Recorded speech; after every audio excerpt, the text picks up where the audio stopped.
નમસ્કાર વિદ્યાર્થી મિત્રો. તો આજે આપણે એક નવા ચેપ્ટરની શરૂઆત કરીએ કે જેના વિશે આપણે નાનપણથી સાંભળતા આવતા હોઈએ છીએ, જેમ કે ગુરુત્વાકર્ષણ બળ. તો આપણું નવું ચેપ્ટર જીનિટ માટે રહેશે ગ્રેવિટેશનલ, એટલે કે ગુરુત્વાકર્ષણ બળ. તો ચેપ્ટરની સ્ટાર્ટ કરીએ આપણે. તો ચેપ્ટરના શરૂઆતમાં તમને એક નિયમ મળે છે, ન્યૂટનના ગુરુત્વાકર્ષણનો સાર્વત્રિક નિયમ. હવે આપણે આ ચેપ્ટરને 4-5 ભાગમાં ડિવાઈડ કરીને ભણીશું, કે જેમાં પહેલા ભાગમાં આપણે ન્યૂટનના ગુરુત્વાકર્ષણના સાર્વત્રિક નિયમના આધારે એનો નિયમ, ત્યારબાદ એના આધારે દાખલાનો અભ્યાસ કરીશું. ત્યારબાદ આના આધારે આપણે એ પણ જોશું કે ગુરુત્વીય પ્રવેગ કોને કહેવાય, અલગ અલગ ગ્રહો માટે ગુરુત્વીય પ્રવેગ કેટલો હોય, કોના પર ડિપેન્ડ કરે ગુરુત્વીય પ્રવેગ. બરાબર છે. પૃથ્વી માટે આપણે લઈએ છીએ G બરાબર 9.8 મીટર પર સેકન્ડ સ્ક્વેર. તો એક્ઝેક્ટલી આ વેલ્યુ ક્યાંથી આવી છે એનો પણ આપણે અભ્યાસ કરીશું બીજા ભાગમાં. એમાં આપણે જીમાં થતા ફેરફારો, જે ખાસ IMP છે આ ચેપ્ટરમાંથી, કે જેમાં પૃથ્વીથી ઉપર તરફ, ઊંચાઈ તરફ જતા અને પૃથ્વીના ઊંડાણમાં જતા જીમાં શું વેરિએશન આવે છે એને આપણે ચર્ચા કરીશું, વિગતે ચર્ચા કરીશું. ત્યારબાદ એના એક્ઝામ્પલની પણ પ્રેક્ટિસ કરીશું. ત્યારબાદ આપણો ત્રીજો ભાગ રહેશે ગુરુત્વીય સ્થિતિ ઉર્જા, ગુરુત્વીય સ્થિતિમાન. અને એના આધારે આપણે એક મહત્વનો ટોપિક કે જી માટે ઘણો IMP કહી શકાય, એ છે ઉપગ્રહ. એ સેટેલાઇટ વિશે આપણે અભ્યાસ કરીશું. અને છેલ્લે આપણે કેપ્લરના નિયમના આધારિત દાખલાનો અભ્યાસ કરીને ચેપ્ટરને પૂર્ણ કરીશું. ટોટલ 4 થી 5 ભાગમાં આ ચેપ્ટર વહેંચાયેલું છે. એમાંથી ફર્સ્ટ પાર્ટ આજે આપણે સ્ટાર્ટ કરીએ છીએ, કે જેનું નામ છે ન્યૂટનનો ગુરુત્વાકર્ષણનો સાર્વત્રિક નિયમ. આપણે જસ્ટ નિયમ નથી ભણવાનો, જસ્ટ એને પણ સમજવાનો પણ છે, જોડે જોડે એના દાખલાની પ્રેક્ટિસ પણ કરવાની છે. ચલો તો આપણે સ્ટાર્ટ કરીએ. તો નિયમ મોસ્ટલી બધા લોકોને આવડતો જ હશે, એમાં વધારે કંઈ બહુ ખાસ છે નહીં. અને સેમ નિયમ તમારે ધોરણ 12ના પહેલા ચેપ્ટરમાં આવશે, પણ ત્યાં આવશે કુલમનો નિયમ, અને એ લાગુ પડશે વિદ્યુત ભારોને. પણ આ નિયમ સાર્વત્રિક નિયમ છે. કેવો નિયમ છે? સાર્વત્રિક. સાર્વત્રિક એટલે કોને લાગુ પડે? જેની પાસે દળ હોય, જેની પાસે દળ હોય એને લાગુ પડે. હવે દુનિયામાં એવો કોઈ પદાર્થ છે જેની પાસે દળ નહીં હોય. જો દળ નહીં હોય તો પદાર્થનું અસ્તિત્વ જ નહીં હોય. ટૂંકમાં દરેક પદાર્થ પર ગુરુત્વાકર્ષણનો નિયમ લાગુ પડે, એટલા માટે એને કીધું સાર્વત્રિક નિયમ. જેવો નિયમનું આ સ્વરૂપ છે એવા જ નિયમનું સ્વરૂપ તમને ધોરણ 12ના પહેલા ચેપ્ટરમાં કુલમના નિયમનું ભણશો. બરાબર? ચલો તો નિયમ કંઈક આવો છે. વિશ્વના કોઈ પણ, જો સોરી કહું છું, વિશ્વના કોઈ પણ બે પદાર્થો વચ્ચે લાગતું ગુરુત્વાકર્ષણ બળ કોના પર ડિપેન્ડ કરે? તો તે બે પદાર્થના દળના ગુણાકારના સમપ્રમાણમાં હોય, તથા તે બે પદાર્થોની વચ્ચેના અંતરના વર્ગના વ્યસ્ત પ્રમાણમાં હોય છે. આ સ્ટેટમેન્ટ બધાને ખબર જ હશે. આ બે સ્ટેટમેન્ટ પરથી મને બળનું મૂલ્ય મળશે. શું મળશે? બળનું મૂલ્ય મળશે. હવે બળ છે એ સદિશ રાશિ છે. બળ કેવી રાશિ છે? સદિશ રાશિ છે. સદિશ રાશિ હોય તેને મૂલ્ય પણ હોય, દિશા પણ હોય. ચલો મૂલ્ય મને ખબર પડી ગયું. મૂલ્ય કેવું છે? બે પદાર્થોનું દળ છે એનો ગુણાકાર કરવાનો, એના સમ પ્રમાણમાં છે, અને બે પદાર્થો વચ્ચે જે અંતર છે એનો વર્ગ કરવાનો, એનું વ્યસ્ત લેવાનું. એના વ્યસ્ત પ્રમાણમાં, ટૂંકમાં વર્ગના, અંતરના વર્ગના વ્યસ્ત પ્રમાણમાં છે. અંતરના વર્ગના વ્યસ્ત પ્રમાણમાં હોવાથી ઘણી વખત ન્યૂટનના ગુરુત્વાકર્ષણના નિયમને વ્યસ્ત વર્ગનો નિયમ પણ કહે છે. કયો નિયમ કહેવાય? વ્યસ્ત વર્ગનો નિયમ. ઓકે, ચલો આગળ વાત કરીએ દિશાની. દિશા ક્યાં હોય? તો ખાસ યાદ રાખજો, બે પદાર્થોના કેન્દ્રને જોડતી રેખાની દિશામાં. દિશા ક્યાં છે? બે પદાર્થોના કેન્દ્રને જોડતી રેખાની દિશામાં. ચલો એ પણ આપણને ખબર પડી કે નેક્સ્ટ વાત કરીએ. આપણને એ પણ ખબર છે કે આ બળ છે એ આકર્ષી પ્રકારનું છે. સાર્વત્રિક તો શું કામ છે તમને હમણાં કીધું. તો ગુરુત્વાકર્ષણ બળ હંમેશા આકર્ષી પ્રકારનું છે. હવે આકર્ષી એટલે કે એટ્રેક્શનનો મિનિંગ શું થાય? એ તમને બે પદાર્થ બતાવ્યા છે, બે પદાર્થ આકૃતિમાં બતાવેલા છે, જેમાં પહેલો પદાર્થ અને બીજો પદાર્થ. ધારો કે પહેલા પદાર્થનું દળ M1 છે, બીજા પદાર્થનું દળ M2 છે. બંને વચ્ચે, બંનેના કેન્દ્ર વચ્ચે, ધારો કે કેન્દ્ર અહીંયા છે, આનું સેન્ટર અહીંયા છે, ધારો કે બંને વચ્ચે અંતર R છે. તો આકર્ષણનો મતલબ એમ થાય, પહેલો પદાર્થ બીજાને પોતાની તરફ આકર્ષે અને બીજો પદાર્થ પહેલાને પોતાની તરફ આકર્ષે. એટલે બંને પદાર્થ શું કરશે? એકબીજાની નજીક આવવાનો પ્રયત્ન કરશે, જેને કહેવાય આકર્ષણ. હવે આની પછી આપણે જે ધોરણ 12માં જે ભણશું કુલંબીય બળ અથવા વિદ્યુત બળ, એમાં આપણે જોશું તો બળ, જે કુલંબીય બળ છે, વિદ્યુત બળ, એ આકર્ષી પણ પ્રકારનું છે અને અપાકર્ષી પણ પ્રકારનું છે. દળ છે એ ધન જ હોય, દળ ઋણ ન હોય. દળ ધન હોવાના કારણે ગુરુત્વાકર્ષણ બળ હંમેશા આકર્ષી પ્રકારનું હોય. પણ વિદ્યુત ભાર છે એ ધન પણ હોય અને ઋણ પણ હોય. એના કારણે બળ છે એ આકર્ષી પ્રકારનું થશે અને અપાકર્ષી પ્રકારનું પણ થશે. જેવું સ્વરૂપ આનું છે એવું જ સ્વરૂપ આપણે કુલમના નિયમનું ભણશું. અને બીજી એક વાત કહી દઉં, ગ્રેવિટેશનલ ચેપ્ટર જે છે એ હકીકતે 12મા ધોરણના 2 ચેપ્ટરને મળતું આવે છે. 12મા ધોરણનું પહેલું ચેપ્ટર વિદ્યુત ભાર અને વિદ્યુત ક્ષેત્ર, અને બીજું ચેપ્ટર છે વિદ્યુત સ્થિતિમાન. બરાબર છે? અને કેપેસિટન્સ. એમાં આપણે વિદ્યુત સ્થિતિમાન જે છે એને મળતું આવશે અને પહેલું ચેપ્ટરને મળતું આવશે. ટૂંકમાં આ ચેપ્ટર તમે આ બંને ચેપ્ટરની જોડે કમ્પેર કરી શકો. તમને જો આ ચેપ્ટર આવડતું હશે ગ્રેવિટેશન, તો આ બંને ચેપ્ટરમાં થોડોક સરળતા રહે સમજવામાં. અથવા એનાથી ઉલટું, પહેલું બીજું ચેપ્ટર તમને વ્યવસ્થિત આવડતું હોય તો ગ્રેવિટેશન બહુ આરામથી આવડી જાય. બરાબર છે? ચલો તો આપણે જોઈ લઈએ. તો આપણે આ નિયમના આધારે સૂત્ર બનાવવાનું ટ્રાય કરીએ. તો આપણને ખબર સૂત્ર શું બનશે? તો શું પેલું શું વસ્તુ કહે છે? બે પદાર્થોના દળના ગુણાકારના સમપ્રમાણમાં. ધારો કે એકનું દળ M1 છે, એકનું દળ M2. લખાઈશું અહીંયા F proportional two m1 m2. તો આમ કહે છે. બીજું શું કહે છે? F proportional two 1/r². છે આર શું છે? બેના કેન્દ્ર વચ્ચે અંતર. બરાબર છે. બેન ભેગું કરીએ એટલે લખાઈશું. માટે F proportional two m1 m2 છેદમાં r². આપને લખી શકીએ આરામથી. બરાબર છે. તો આ થઈ ગયું ગુરુત્વાકર્ષણના નિયમનું સ્વરૂપ. હવે મારે પ્રપોર્શન હટાવીને બરાબર મૂકવું છે ઇઝ ઇક્વલ ટુ. એના માટે શું કરવું પડે? મારે પ્રપોર્શનાલિટી કોન્સ્ટન્ટ મૂકવો પડે. તો શું છે આપણે ખબર છે બધાને? શું છે? F is equal to G m1 m2 છેદમાં r². તો જી શું છે? જી છે ગુરુત્વાકર્ષણનો સાર્વત્રિક અચળાંક. એક શબ્દ આમાં આવે છે સાર્વત્રિક. હવે જીની જે કિંમત છે કેટલી કિંમત છે? 6.67 ગુણ્યા 10⁻11. એકમ શું બનશે? જીને કરતા બનાવો તો જી બરાબર શું થાય? fr² છેદમાં m1 m2. તો ન્યૂટન મીટર સ્ક્વેર છેદમાં કિલોગ્રામ સ્ક્વેર. શું થશે? ન્યૂટન મીટર સ્ક્વેર છેદમાં કિલોગ્રામ સ્ક્વેર. MLT સાથે બનાવી લેવું. બરાબર. તો બધાને આવડતું જશે. તો આ થઈ ગયું જીનું સૂત્ર, મૂલ્ય અને એનું એકમ. હવે સાર્વત્રિકની વાત કરતા હતા આપણે. જી છે એ ગુરુત્વાકર્ષણનો સાર્વત્રિક અચળાંક છે. એટલા માટે છે કે જીની કિંમત કોઈ પણ ડિપેન્ડ નથી કરતી. એ પૃથ્વી હોય, સૂર્ય હોય, ચંદ્ર હોય કે અવકાશ હોય, કોઈ પણ જગ્યાએ જીની કિંમત બદલાય નહીં. એટલી જ રહી. કેટલી લઈ? 6.67 10⁻11. એના કારણે જીને સાર્વત્રિક અચળાંક કહેવાય. તમને પ્રશ્ન પૂછાય ખાસ નીટમાં આવા પ્રશ્ન, એક શું કહે સ્ટેટમેન્ટ આધારિત ક્વેશ્ચન્સ. એમાં પૂછે કે ભાઈ પૃથ્વીનું દળ છે આટલા ગણું થઈ ગયું, કે એનું અંતર ત્રિજ્યા ઘટી ગઈ ને આટલું થઈ ગયું. બરાબર છે.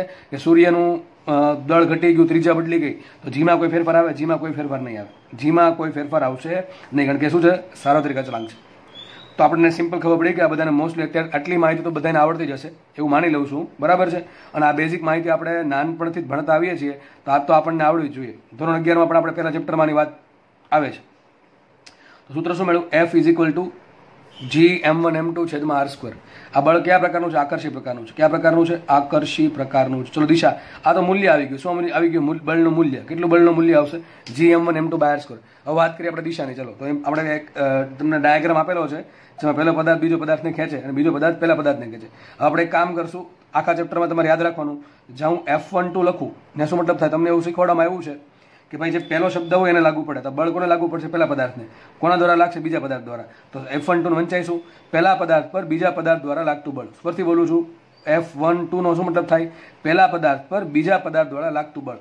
અને F21 નો શું મતલબ થાય?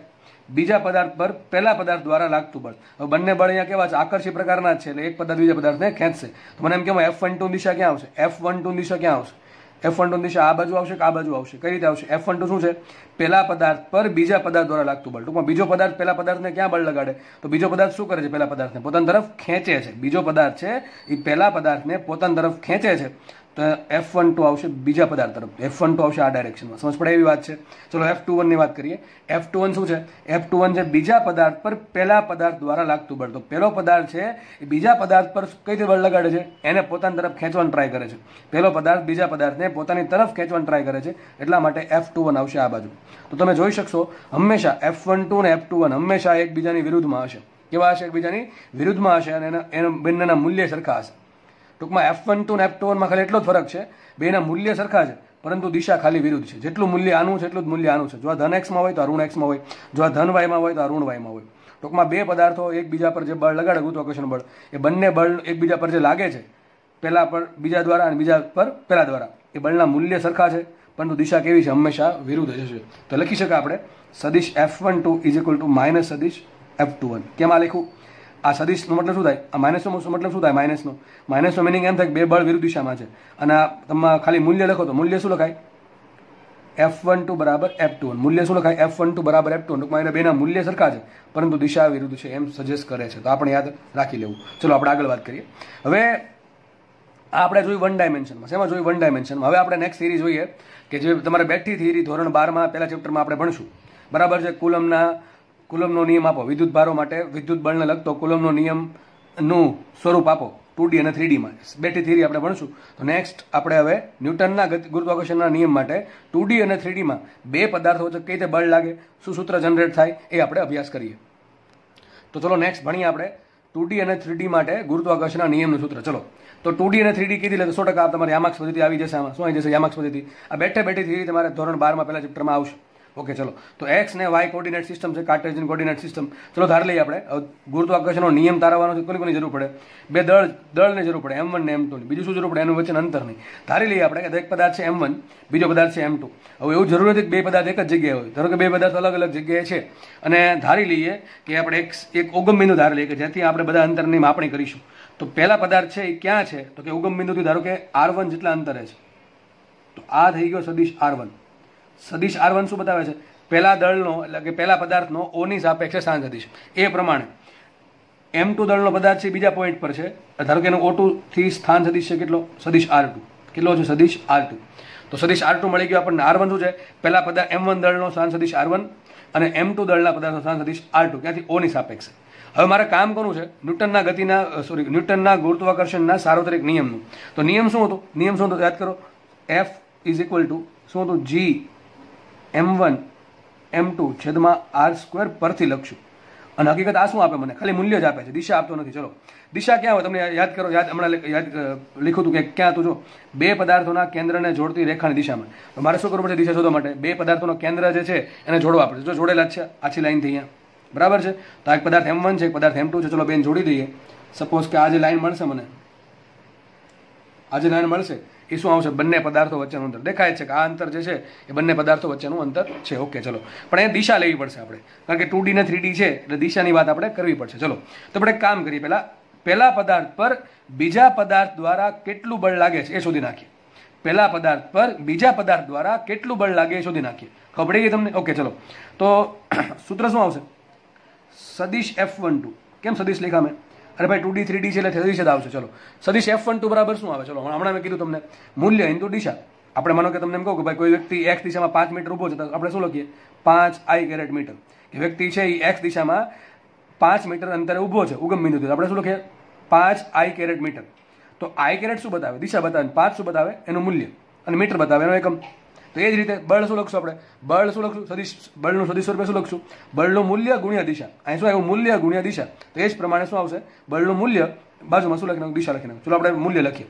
તો પહેલા પદાર્થ પર બીજા પદાર્થ દ્વારા કેટલું બળ લાગે? તો લખીએ આપણે G M1 M2 છેદમાં સદિશ R. R શું છે? બંને પદાર્થો વચ્ચેનું ડિસ્ટન્સ. ચલો, ડિસ્ટન્સ કેટલું? આટલું છે. આ ડિસ્ટન્સ થઈ ગયું. હવે મારે ડિસ્ટન્સ માપવું પડશે. ધારો કે આપણે એને કહી દઈએ ડેલ્ટા R. આપણે ખબર છે આપણને ધોરણ 11 થી આ પ્રકારની જે આકૃતિ બનતી હોય એમાં કોઈકને આપણે ડેલ્ટા R કહી દઈએ છીએ. તો ધારો કે આ ડેલ્ટા R છે. તો ત્રિકોણ કંઈક આવો કંઈક બન્યો. આ સદિશ R1 છે, આ ડેલ્ટા સદિશ R છે, અહીં કંઈક સદિશ R2 છે. આવું કંઈક બન્યું કે નહીં બન્યું? બરાબર છે. દિશા આ પ્રમાણે.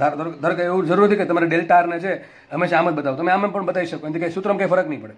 બરાબર. ચલો આગળ વધીએ. તો હવે તમને પેલું સરવાળો કરતા આવડવું જોઈએ. તમને એવું લખતા શીખવાડ્યું છે. શું લખતા શીખવાડ્યું છે? કે ભાઈ જેનું તીર સામું આવે એનો સરવાળો થતો હોય એ જવાબમાં આવે. તો જો અહીંયા R1 આમ જાય છે, R2 આમ જાય છે, તો સામું કોણ આવે? R2 આવે. સોરી, R1 આમ જાય છે, ડેલ્ટા R આમ જાય છે અને R2 સામે આવે તો મોટું કોણ હશે? R2. લખાઈશું અહીંયા સદિશ R2 બરાબર શું લખાય? સદિશ R1 પ્લસ ડેલ્ટા R. તો ડેલ્ટા R બરાબર શું આવશે? ડેલ્ટા R બરાબર આવશે R2 માઇનસ R1. બહુ આ MP વસ્તુ મળી મને. શું મળ્યું? ડેલ્ટા R બરાબર સદિશ R2 માઇનસ સદિશ R1. તો ડેલ્ટા R શું છે? પહેલા અને બીજા પદાર્થ વચ્ચેનું અંતર છે. તો એ અંતર જો સદિશ સ્વરૂપે છે. કયા સ્વરૂપે છે? સદિશ સ્વરૂપે. હું R2 માંથી R1 બાદ કરું. શું કરું? હું સદિશ R2 માંથી સદિશ R1 બાદ કરું તો મને સદિશ ડેલ્ટા R મળે આ દિશામાં. બરાબર છે. આ દિશામાં મળશે. ઓકે ચલો વાત કરી દઈએ આપણે આગળ. હવે મારે કામ કોનું છે? મારે કામ છે બંને વચ્ચેના અંતરના વર્ગનું. સૂત્ર શું આવે? G M1 M2 છેદમાં R નો વર્ગ. R શું છે? બે પદાર્થ વચ્ચે અંતર. અત્યારે આપણા માટે R શું છે? ડેલ્ટા R છે. ડેલ્ટા R ની કિંમત કેટલી છે? એટલે સદિશ સ્વરૂપે R2 માઇનસ R1 કેટલી છે? R2 minus R1. મારે એના મૂલ્યનું કામ છે. મૂલ્ય લખું. ચલો શું લખાય? મૂલ્ય ડેલ્ટા R બરાબર શું આવ્યું? આપણને મળ્યું સદિશ R2 માઇનસ સદિશ R1 મળ્યા. તેનું મૂલ્ય શું લખાય? માનાંકમાં delta R is equal to શું આવશે? માનાંકમાં R2 માઇનસ R1. આ શું મળી ગયું મને? અંતર. એનો શું કરવાનો? સ્ક્વેર કરવાનો ને. એનું શું કરવાનું? સ્ક્વેર કરવાનો. સમજ પડે છે કે નહીં? G M1 M2 છેદમાં R². તો R શું મારા માટે છે? બે પદાર્થો વચ્ચે અંતર. That is delta R. આપણે આકૃતિમાં ડેલ્ટા R છે. તમે એને R12 ધારી શકો અથવા R21 ધારી શકો. કોઈ ફરક નથી પડતો એનાથી. આપણે જસ્ટ સમજવા માટે ડેલ્ટા R લીધું છે, કારણ કે આપણે મોટા ભાગની આકૃતિમાં ડેલ્ટા R લઈએ છીએ એટલા માટે. તો ડેલ્ટા R મળી ગયું. ડેલ્ટા R શું આવશે? R2 માઇનસ R1 ખબર પડી કે કઈ રીતે આવે છે? આનું તીર આમ જાય છે, આનું તીર આમ જાય છે, તો આ બે વ્યવસ્થિત જાય છે એક પછી બીજું. આ સામે આવ્યો, જે સામે આવે એનો સરવાળો થાય. ટૂંકમાં જવાબમાં શું આવશે? જે સામે પરિણામે કયો જે સામે આવે તો લખાઈશું અહીંયા R2 is equal two R1 plus delta R. તો ડેલ્ટા આરને કરતા બનાવ્યા, ડેલ્ટા આર બરાબર મળ્યું R2 માઇનસ R1 અને ડેલ્ટા આરનું મૂલ્ય શું મળશે? R2 માઇનસ R1 નો વર્ગ. તો શું આવશે અહીંયા માનાંકમાં R2 માઇનસ R1 નો સ્ક્વેર ને આ મૂલ્ય છે ડેલ્ટા આરનું એનો સ્ક્વેર. હજી આ શું મને મળ્યું? હજી મને શું મળ્યું છે? આ જસ્ટ ખાલી હજી મને મૂલ્ય મળ્યું. F બરાબર Gm1 M2 બરાબર Gm1 M2 છેદમાં R. R મારા માટે છે ડેલ્ટા આર, એનું મૂલ્ય થશે માનાંકમાં R2 માઇનસ R1 એનો સ્ક્વેર કર્યો. ઇન્ટુ શું કરવું પડે? ઇન્ટુ કરવું પડે મારે કોઈ પણ એકમ સદિશ. હવે 5 આઈ કેરેટ હોય, આઈ કેરેટ શું બતાવે? દિશા બતાવે. પણ દિશા હંમેશા એકમ સદિશ વાળા બતાવવી પડે. તો મારે શું કરવું પડે? જે દિશામાં બળ લાગે છે એ દિશાનો મારે સ્થાન સદિશ મૂકવો પડે. તમે એક્સ દિશામાં ઊભા હોય તો આઈ કેરેટ મૂકવો પડે, વાય દિશામાં ઊભા હોય તો જે કેરેટ મૂકવો પડે, ઋણ વાયમાં ઊભા હોય તો માઇનસ જે કેરેટ મૂકવો પડે. એ પ્રમાણે બળ ક્યાં લાગે છે? કોના પર બળ લાગે છે? પહેલા પદાર્થ પર. જો શું લખ્યું છે? F12 મિનિંગ શું થાય? કે પહેલા પદાર્થ પર લાગતું બળ કોના દ્વારા? બીજા પદાર્થ દ્વારા. બીજા પદાર્થ દ્વારા પહેલા પદાર્થ પર કઈ દિશામાં બળ લાગશે? તો આપણે ખબર છે, હમણાં કીધું એ પ્રમાણે બીજો પદાર્થ છે એ પહેલા પદાર્થને પોતાની તરફ ખેંચશે તો ક્યાં લાગે બળ? વિચારો ક્યાં લાગશે? બળ લાગશે સામે, આ તરફ, આ બાજુ લાગશે. કયું બળ છે? F12 સદિશ F12 આ બાજુ લાગશે. કેમ? અરે ભાઈ બીજો પદાર્થ છે એને પોતાને બીજા પદાર્થને પહેલા પદાર્થને ખેંચે છે. ચલો સેમ રીતે F21 ક્યાં લાગે? F21 નો મિનિંગ શું થાય? બીજા પદાર્થ પર પહેલા પદાર્થ દ્વારા લાગતું બળ આ બાજુ લાગશે કે નહીં લાગે? તો આવશે F21. બે કેવા છે? સામસામા હશે. આપણે અત્યારે જોઈએ છીએ F12 ની દિશા ક્યાં છે? ડેલ્ટા આર ની દિશામાં. ડેલ્ટા આર જો આ દિશામાં છે તો F12 ની દિશા ડેલ્ટા આર ની દિશામાં છે. તો અત્યારે આપણે જે ડેલ્ટા આર ની દિશા છે એ જ દિશા મારા F21 ની થશે. કોની થશે? F12 ની, સોરી, F12 ની દિશા ડેલ્ટા આર ની દિશામાં થશે. પણ મારે શોધવો પડે ડેલ્ટા આર ની દિશાનો એકમ સદિશ. શું શોધવો પડે? ડેલ્ટા આર ની દિશાનો એકમ સદિશ. ટૂંકમાં આપણે મૂકીએ અહીંયા, આ જગ્યાએ થોડીક સાઈડમાં રાખું છું, નીચે લખું છું. તો આપણે કામ કરીએ હવે. ડેલ્ટા આર જે છે એનો એકમ સદિશ શું થાય? બરાબર ને? કેમ આપણે આ લીધો? અરે ભાઈ F12 ની દિશા ક્યાં છે? ડેલ્ટા આર ની દિશામાં. તો જો ડેલ્ટા આર નો એકમ સદિશ શોધી નાખું તો મને F12 ની દિશા મળી જાય. વ્યક્તિ x દિશામાં ઊભો હોય તો મૂકવું શું પડે? x મૂકવું પડે કે એકમ સદિશ મૂકવો પડે? એકમ સદિશ મૂકવો પડે. તો અહીંયા F12 કઈ દિશામાં છે? ડેલ્ટા આર ની દિશામાં. બરાબર ને? તો ડેલ્ટા આર નો એકમ સદિશ શોધી નાખું તો મને F12 ની દિશા મળી જાય, એટલે કે F12 નો એકમ સદિશ મને મળી જાય. ઓકે, ચલો આગળ વધીએ. તો ડેલ્ટા આર કેરેટ શું થાય? તો આપણે ખબર છે એકમ સદિશ બરાબર સદિશ ભાગ્યા સદિશનું મૂલ્ય. સદિશ ભાગ્યા સદિશનું મૂલ્ય આપણને ખબર છે. બરાબર છે? એકમ સદિશ બરાબર સદિશ એ ભાગ્યા સદિશ એનું મૂલ્ય. ચલો ડેલ્ટા આર શું થાય? સદિશ ડેલ્ટા આર શું આવશે? R2 minus R1. શું આવશે? R2 minus R1. ઉપર આવશે અહીંયા R2 માઇનસ R1 ને છેદમાં શું આવશે? એનો માનાંક એટલે મૂલ્ય શું આવશે? એનું મૂલ્ય કેટલું છે? મૂલ્ય છે પર લખ્યું છે માનાંકમાં R2 માઇનસ R1. આ મને શું મળી ગયું? ડેલ્ટા આર કેરેટનો સ્થાન સદિશ. અને આ સ્થાન સદિશ ક્યાં હશે? હકીકતે સદિશ F12 ની દિશામાં. ક્યાં હશે? F12 ની દિશામાં. ક્યાં હશે? F12 ની દિશામાં. તો સાબિત શું થયું? સદિશ F12 ની દિશા શું આવશે? Delta R caret. શું આવશે? Delta R caret. ચલો આપણે બધું ભેગું કરી દઈએ. હવે જસ્ટ તમારે ખાલી ડેલ્ટા આર ની કિંમત મૂકવાની છે. વિચારો, આ પદ છે આખું અહીંયા મૂકી દઉં, ડેલ્ટા આર તરીકે મૂકી દઉં. ધ્યાનથી સાંભળજો, હું ડાયરેક્ટ હવે આન્સર જ લખવાનો છું. આ તો ક્યાંથી એવું મૂલ્ય પરથી? Gm1 M2 છેદમાં અંતરનો વર્ગ. અંતર છે ડેલ્ટા આર, એનું મૂલ્ય છે R2 માઇનસ R1 માનાંકમાં એનો સ્ક્વેર કરી દીધો. ઇન્ટુ શું કર્યું? એકમ સદિશ. એકમ સદિશ કયો છે? સદિશ ભાગ્યા સદિશનું મૂલ્ય. ડેલ્ટા આર છેદમાં ડેલ્ટા આરનું મૂલ્ય, એટલે કે R2 માઇનસ R1 ઉપર સદિશ છે, નીચેનું મૂલ્ય છે સદિશ R2 માઇનસ સદિશ R1 માનાંકમાં R2 માઇનસ R1. થઈ ગયું આટલું. આખી કિંમત અહીં મૂકી દઉં છું. આખી કિંમત અહીં મૂકી દઉં તો છેલ્લે મારો આન્સર શું આવશે? આન્સર છે, હું ડાયરેક્ટ લખું છું અને તમારે સૂત્ર યાદ રાખવાનું છે ભાઈ. સૂત્ર તમને ધોરણ 11 કામ લાગશે, ધોરણ 12 કામ લાગશે. તો મૂકું અહીંયા સદિશ F12. સદિશ F12 ઇઝ ઇક્વલ ટુ શું આવશે? જુઓ, Gm1 M2 છેદમાં માનાંકમાં R2 માઇનસ R1 નો સ્ક્વેર છે ને. ઉપરથી આ વિચારો, આ પદ અહીં ગુણાકારમાં છે, આ આખા પદના ગુણાકારમાં આ પદ છે. ઉપર શું આવશે? ઉપર અંશમાં શું આવશે? સદિશ R2 માઇનસ R1 આવશે. છેદમાં શું આવશે? પાછું માનાંકમાં R2 માઇનસ R1. તો માનાંકમાં R2 માઇનસ R1 નો સ્ક્વેર તો હતો જ, ઉપરથી પાછું આ પદ હજી એક આવ્યું તો શું આવી જશે? માનાંકમાં R2 માઇનસ R1 નો ઘન થઈ જશે. ઉપર શું આવશે? અહીંયા આવશે સદિશ R2 માઇનસ સદિશ R1. જો પણ સદિશ કાઉન્સમાં કર્યું છે, આ કાઉન્સ છે ભાઈ, કાઉન્સ ની માનાંક નથી. નીચે શું આવશે? ઘન આવશે. શું આવશે? ઘન આવશે. આખું લખો, તમે વ્યવસ્થિત લખ દો પાછું. સદિશ F12 ઇઝ ઇક્વલ ટુ, તમે યાદ આમ રાખવાનું છે, Gm1 M2 છેદમાં માનાંકમાં R1 માઇનસ R2 નો ઘન ઇન્ટુ આવશે સદિશ R2 માઇનસ સદિશ R1. જો યાદ રાખજો, અહીંયા F12 આવશે તો R2 માઇનસ R1 આવશે. અહીંયા F21 આવે તો R1 માઇનસ R2 આવશે. અહીંયા F34 આવશે તો અહીંયા F4-R3 આવશે, અહીંયા F4-3 આવશે તો અહીંયા F3-F4 આવશે. ટૂંકમાં અહીંયા F12 આવે તેનું ઊંધું અહીંયા આવશે. નીચે ગમે એ મૂકો કંઈ ફરક નહીં પડે, કારણ કે મૂલ્ય જ છે ભાઈ. તમે R2 માંથી R1 બાદ કરો કે R1 માંથી R2 બાદ કરો, એનું મૂલ્ય હંમેશા સદિશનું ધન જ હોય. આપણને ખબર છે સદિશનું મૂલ્ય કઈ રીતે મળે. અંડર રૂટમાં શું કરવાનું, બધા એક એક પદનો જે ત્રણેય ઘટકો છે ત્રણેય ઘટકનો વર્ગ કરવાનો, પછી સરળો કરવાનો. કોઈ ઘટકનો સંકર સંખ્યા સિવાય વર્ગ ઋણ થાય નહીં ને આપણે સંકર સંખ્યા તો કે આવવાનું નથી. એટલા માટે યાદ રાખો, તમે માનાંકમાં નીચે R2-R1 લખો કે R1-R2 લખો કંઈ ફરક નહીં પડે, પણ ઉપર યાદ રાખજો ખાસ F12 હોય તો અહીંયા R2-R1 લખવાનું, F21 હોય તો અહીંયા R1-R2 ટૂંકમાં ઊંધું લખવાનું ખાસ અહીંયા છે. હવે ઘણા થાય સર તમે આગળ સૂત્ર ભણાવ્યું હતું આ કેમ ન ચાલ્યું, G(m1m2/r²) આ ક્યારે વાપરવાનું, તમે ભણાવ્યું ક્યારે વાપરવાનું. અરે ભાઈ વન ડાયમેન્શન કેસ હોય સિમ્પલ, કે બે પદાર્થો પડ્યા છે તો સિમ્પલ આપણે શું વાપરશું, આ વાપરશું. પણ તમને સદિશ આપી દે, ચોખ્ખો સદિશ પાડીને કરે કે ભાઈ આ દળ છે ને સદિશ આટલો છે, બીજો દળ છે ને સદિશ આટલો છે, તો સૂત્ર કયું વાપરવું, એ તો આ વાપરવાનું. હું જે અત્યારે બોલ્યો છું એ ક્યાંક લખી રાખું દોસ્ત, બહુ કામ આવશે આ બધી ઝીણી વસ્તુ. કારણ કે છોકરાને છેલ્લે કન્ફ્યુઝન ક્યાં થાય, ઘણા લોકોના મેસેજ એટલા માટે આવતા હોય કે સર દાખલો તો બધો આવડી જાય છે, દાખલા રકમ સમજાઈ જાય છે, પરંતુ દાખલો ગણવો કેમ એ ખબર નથી પડતી, પેન નથી ઉડતી દાખલામાં હવે શું કરવું. થિયરી સમજાઈ ગયેલી હોય, કોન્સેપ્ટ ખબર હોય, દાખલા ગણ્યા હોય સમજાઈ ગયા હોય, પણ જ્યારે દાખલો અમે એક્ઝેક્ટલી લઈને બેસીએ છીએ તો એ નથી આવડતું. એનું કારણ આ છે કે જ્યારે તમને ક્લુ આપેલું હોય, ક્લુ તમને યાદ ન હોય. હવે ઘણામાં કન્ફ્યુઝન એ થાય સર સૂત્ર કયું વાપરવાનું, F=G(m1m2/r² વાપરવું કે આ વાપરવું. અરે સીધી વાત છે, તમને દળ આપી દે, બે દળ આપી દે, અંતર ખાલી આપી દે, ચોખવટ ના પડે દિશાની, તો સૂત્ર તમારે સિમ્પલ આ વાપરવાનું છે. અને જ્યારે મોટા ભાગે આપણે 90% દાખલા આનાથી સોલ્વ થશે. ચોખવટ પાડે, સ્પેશિયલી 10% દાખલા કદાચ પૂછે આવા, ચોખવટ પાડે કે ભાઈ પહેલો પદાર્થ છે એનું દળ આટલું છે ને એનો સ્થાન સદિશ R1 છે, બીજો પદાર્થ છે એનું દળ M2 છે, એટલે કે કંઈક આપ્યું છે વેલ્યુ અને એનો સ્થાન સદિશ આપ્યો હશે ઓની સાપેક્ષે, તો તમને તરત લાઇટ થવી જવી જોઈએ સૂત્ર આપણે આ વાપરવાનું છે. ઘણા કેસ તમે તો કીધું હતું કે ભાઈ અંતરના વર્ગના વ્યસ્ત પ્રમાણ હોય તો ઘન થઈ ગયો, તમારા બધા પ્રશ્નનો આન્સર તમને મળશે.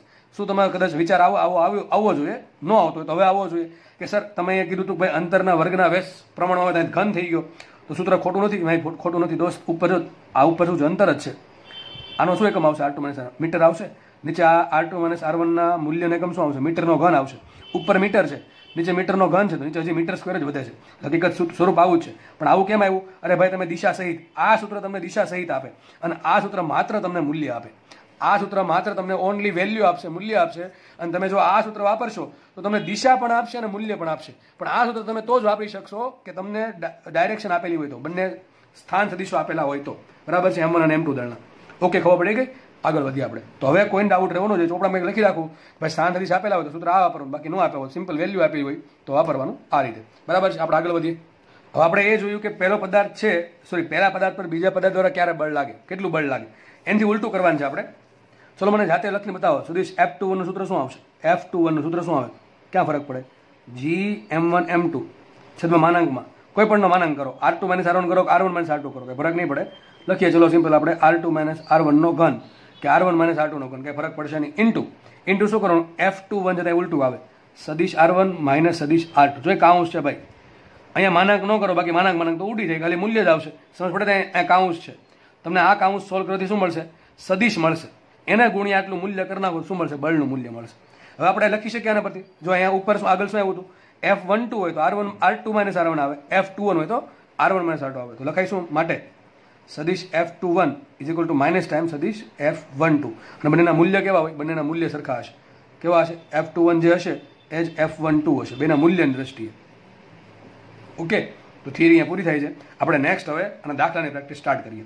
દાખલા ગણતા પહેલા તમને થોડુંક બેકગ્રાઉન્ડ જૂનું યાદ કરી દઉં કે જે આપણે સદિશ વખતે ભણ્યા હતા. ગતિ તો બહુ ચેપ્ટર લાંબુ છે, એમાં તમને આ વસ્તુ સદિશ ભણાવી હતી અને સદિશમાં તમને શીખવાડ્યું હતું સદિશના સરવાળા બાદબાકી. બરાબર છે, ચતુષ્કોણની રીતથી, આપણે સમાંતર ચતુષ્કોણની રીતથી. ત્યારે તમને ખબર આવું કીધું હતું કે બે સદિશો, ધ્યાનથી સાંભળજો, બે સદિશો સદિશ A અને સદિશ B, બે સદિશો સદિશ A અને સદિશ B નો સરવાળો કરવો છે. ધારો કે બેનો સરવાળો સદિશ C આવે છે, તો સદિશ C બરાબર સદિશ A+B. આ C ને કહેવાય A અને B નો પરિણામી સદિશ. માનો કે સદિશ A અને સદિશ B વચ્ચેનો ખૂણો થીટા છે.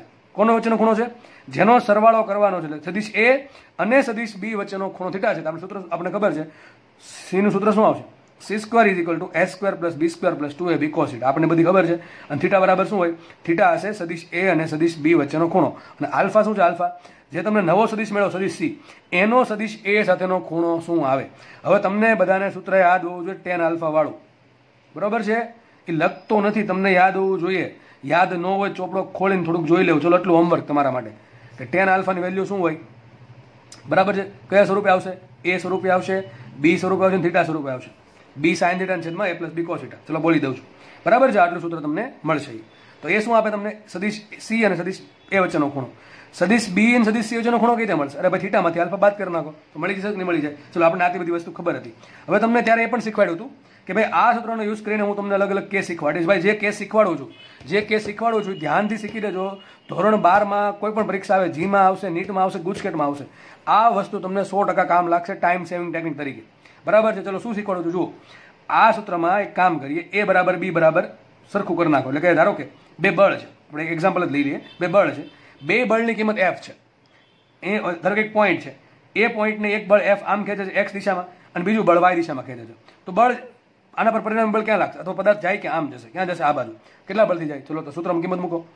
ધારો કે પરિણામી બળ છે એફ ડેશ, તો સૂત્ર શું આવશે? F square plus 2f² cos theta. હવે કોસ થીટાની કિંમત શું હોય? થીટા શું છે? બે વચ્ચેનો ખૂણો કેટલો છે? 90 ડિગ્રી. કેટલો ખૂણો છે? 90 ડિગ્રી. તો આનો કેસ શું બનશે? જ્યારે બે બળ સરખા મૂલ્યના હોય અને બે એકબીજાને લંબ હોય. ફરીથી બોલું છું, જ્યારે બે બળ એકબીજાને લંબ હોય અને સરખા મૂલ્યના હોય ત્યારે પરિણામી બળ શું મળે? f² plus 2f² cos 90. Cos 90 ની કિંમત થઈ જાય 0. તો આખું પદ ઉડી ગયું. તો શું કીધું? f² plus f², that is 2f². એનું વર્ગમૂળ શું થાય? √2f. આ તમને કીધેલું છે, યાદ રાખજો. ફરીથી બોલું છું, કંઈક લખી રાખું. હું લખતો અહીંયા તમને લખી રાખું ગુજરાતી ભાષામાં કે બે પદાર્થો બે બળના મૂલ્ય સરખા હોય અને બે બળ એકબીજાને લંબ હોય, એટલે કે બે બળ વચ્ચેનો ખૂણો 90 ડિગ્રી હોય, ત્યારે બંને બળનું પરિણામી બળ કેટલું આવશે? √2f આવશે. પણ કન્ડિશન શું છે? બંને બળના મૂલ્ય સરખા હોવા જોઈએ અને એકબીજાને 90 ડિગ્રી લાગે તો √2f આવશે. અને પરિણામી બળની દિશા કેટલી છે? 45 ડિગ્રી. કેટલી હશે? 45 ડિગ્રી. બંને બળ સરખા હોય તો જો એ 2f હોય ને અહીંયા f હોય તો તમારામાં કિંમત મૂકી દેવાની. 2f² plus f² plus 2 × 2f × f × cos 90. તો તમને અલગ વેલ્યુ મળશે. તો પછી 45 ડિગ્રી નહીં હોય તો જે બળ મોટું હશે એની તરફ આવશે, તો કંઈક આમ કંઈક આવી જશે, આ બાજુ આવશે, તો ખૂણો કંઈક તમને 45 કરતાં ઓછો મળશે. આ બધી તમને કરાવેલું છે, થોડુંક રિવિઝન કરી લેવું. ચલો આગળ વધીએ. હવે પાછો બીજો કેસ કે ભાઈ બે બળ છે, એ બળનું મૂલ્ય સરખું છે પણ બે વચ્ચેનો ખૂણો 90 નથી. કેટલો છે? 60 છે. કેટલો ખૂણો છે? 60 ડિગ્રીનો ખૂણો છે. તો સર કેટલી વેલ્યુ આવશે? તો મૂકો કિંમતમાં f² પ્લસ 2 f × f એટલે f², 2f² cos 60. cos 60 ની કિંમત કેટલી હોય? 1/2. તો 1/2 આવશે. આ 2 ઉડી ગયા. શું કીધું? f². તો શું આવ્યું? f² plus f², 3f². શું થઈ જશે? 3f² નું વર્ગમૂળ √3f. શું આવી જશે? √3f. તો યાદ રાખો, જ્યારે બે બળ, નવો કિસ્સો, આ બે કેસ બહુ કામમાં લાગવાના છે ભાઈ, બહુ જ કામમાં લાગવાના છે દાખલા સોલ્વ કરવામાં, બરાબર છે. ધ્યાનથી સમજો, ગોખતાની જરા પણ તમને મેં સાબિતી પણ આપી દીધી. તો સેન્ટેન્સ આનું આમ યાદ રાખવાનું છે કે જ્યારે બે બળના મૂલ્ય સરખા હોય અને બંને બળ વચ્ચેનો ખૂણો 60 ડિગ્રીનો હોય, બે બળના મૂલ્ય સરખા હોય અને બંને બળ વચ્ચેનો ખૂણો 60 ડિગ્રી હોય, ત્યારે તે બંને બળનું પરિણામી બળ કેટલું આવશે? √3f આવશે. કેટલું આવશે? √3f આવશે, બરાબર છે. ચલો ત્રીજો કેસ લઈ લઈએ. માનો કે આ એક પદાર્થ છે, એના પર એક બળ આમ લાગે છે અને એક બળ આમ લાગે છે. ટૂંકમાં મતલબ શું થયો? બે બળ સરખા છે અને વિરુદ્ધ દિશામાં લાગે છે. પરિણામી બળ કેટલું? 0 દેખાય છે. કેટલું હશે? 0. કઈ રીતે આવ્યું? આમાંથી આ બાદ કરવાનું. જ્યારે વિરુદ્ધ દિશામાં તો બાદબાકી કરો. એનાથી ઉલટું જો અહીંયા એક કણ છે, એના પર એક f બળ આમ લાગ્યું, બીજું એક બળ આમ લાગ્યું. બે બળ કેવા છે? સરખી દિશામાં છે, તો પરિણામી કેટલું છે? 2f છે. કેટલું છે પરિણામી? 2f. ધારો કે આવું બેનું એક કણ છે, એના પર f1 બળ આ બાજુ લાગ્યું અને f2 બળ આ બાજુ લાગ્યું. આમાં બેમાં શું હતું? બે બળ સરખા હતા પણ એ સરખા નથી. વિરુદ્ધ દિશામાં તો છે પણ સરખા નથી. ધારો કે માની લઈએ કે f1 મોટું છે ને f2 નાનું, તો સાબિત શું થશે? પરિણામી કેટલું આવશે? f' બરાબર f1 - f2. કેટલું આવશે? f1 - f2. અને છેલ્લે વાત કરી દઈએ કે જ્યારે કોઈ કણ પર, ધારો કે આ કણ પર f1 બળ આ દિશામાં લાગે છે અને એ જ દિશામાં f2 બળ લાગે છે, જ્યારે બે બળ સરખી દિશામાં હોય ત્યારે એનો થાય સરવાળો. તો શું આવશે પરિણામી બળ? f1 + f2. શું આવશે? f1 + f2. ચલો મને એક આન્સર આપો. હોમવર્કમાં તમને ક્વેશ્ચન આપું છું. f આમ લાગે છે, બીજું f આમ છે અને બંને વચ્ચેનો ખૂણો 120 ડિગ્રી છે. કેટલો છે? 120 ડિગ્રી. તો પરિણામી બળ f' કેટલું હશે? આનો આન્સર તમારે કોમેન્ટ સેક્શનમાં આપવાનો છે. શેમાં આપવાનો છે? કોમેન્ટ સેક્શનમાં. યુટ્યુબમાં કોમેન્ટ સેક્શનમાં જેને આન્સર આપવો, જો ઈચ્છા થાય તો. બાકી એવું કંઈ જરૂર નથી, આપી જ દેવો. તમને એવું લાગે કે સર મારે આન્સર આપવો તો તમે આપી શકો છો. શું આન્સર આનો આવશે? ક્વેશ્ચન ખબર પડી ગઈ? એક બળ f આ બાજુ છે, ઉપર એક બળ આમ છે. ટૂંકમાં કહેવા એમ માંગુ છું, બે બળના મૂલ્ય સરખા હોય અને બંને બળ વચ્ચેનો ખૂણો 120 ડિગ્રી હોય તો પરિણામી બળ કેટલું હશે અને આ જે બળ છે એની સાથે કેટલા ખૂણે લાગશે? ચલો તમારા બે આન્સર તમારે કોમેન્ટ સેક્શનમાં આપવાના છે. પરિણામી બળ કેટલું હોય અને એ બળ છે એ આ જે f બળ જે નીચે દોર્યું છે એનાથી કેટલા ખૂણે છે, આ બે તમારા આન્સર આપવાના છે. ઘણા લોકોને અત્યારે આન્સર જોયા વગર મળી ગયા છે, જેને ખબર પડી ગઈ છે ને, બરાબર આ વસ્તુ કરાવેલી છે. ઓકે, જો કે આ બધા અસંખ્ય કેસ બની શકે, ખૂણો 30 ડિગ્રીનો હોય, ખૂણો 45 ડિગ્રીનો હોય, પણ એ બધા સૂત્ર આપણે યાદ રાખવાની જરૂર નથી. મોસ્ટલી જે વપરાય છે અને જે આરામથી યાદ રહી જાય એવા છે એ આપણે મેળવશું. બાકી ગમે એવો ખૂણો આપે પ્લસ આ યાદ ન રહે તો પણ ચાલે, તો આમાં કિંમત મૂકવી પડશે, પણ આ યાદ રહેશે તો બહુ સારું પડશે આગળ. હું તમને એમ કહેવા માંગુ છું, યાદ રાખી લેવા, બરાબર છે. ચલો આપણે હવે નેક્સ્ટ આપણે દાખલાની પ્રેક્ટિસ આરંભ કરીએ. તમને અડધી કલાકમાં જસ્ટ ખાલી થિયરી બનાવી છે, હવે એ થિયરીનું આપણે એપ્લિકેશન ભણીએ, બરાબર છે. ઓકે, ચલો સ્ટાર્ટ કરીએ આપણે. તો પેલો દાખલો સ્ટાર્ટ કરીએ આપણે. એક્ઝામ્પલ 1, સિમ્પલ દાખલો લીધો છે એકદમ, બરાબર છે. આપણે એકદમ લેવલ ધીમેથી ઉપર તરફ જશું, જી લેવલ અને નીટ લેવલ પર. એટલે ઓલિકા દાખલા નહીં પૂછાતા, દાખલા પણ પૂછાય છે પણ સૂત્ર આધારિત દાખલા છે. હવે સૂત્ર આધારિત દાખલામાં તમારે શું કરવું પડે? તમારે સૂત્ર યાદ રાખવું પડે, અને જો સૂત્ર યાદ ન રહેતા હોય તો લખીને યાદ રાખવા પડે. અને એ પણ ન આવડતું મારી જેમ એક કામ કરવાનું, તમને સાઈડમાં સૂત્રની તારવણી આવડવી જોઈએ. કોઈ પણ ગમે ત્યારે એમ કે સૂત્ર તારવી દો, તો આપણે તારવી એક હોવા જોઈએ. તમારે એક્ઝામમાં વસ્તુ કરવાની. હવે તમારી પાસે એક્ઝામમાં જો સમય નહીં હોય તમે સૂત્રની તારવણી કરીને દાખલો ગણો. એટલા માટે જેમ કહું છું, જે સૂત્ર એમ કહું કે આ સૂત્ર તમને મેં સાબિત કરી દીધું આગળ, બરાબર છે. તમે સાબિત હું બધા મોસ્ટલી આપી દઈશ, 99% સૂત્રની સાબિત તમને આપી દઈશ, બરાબર છે. તો એ સૂત્રની તારવણી જે તમને આપું છું એમાંથી તમને ઘણું શીખવા મળશે.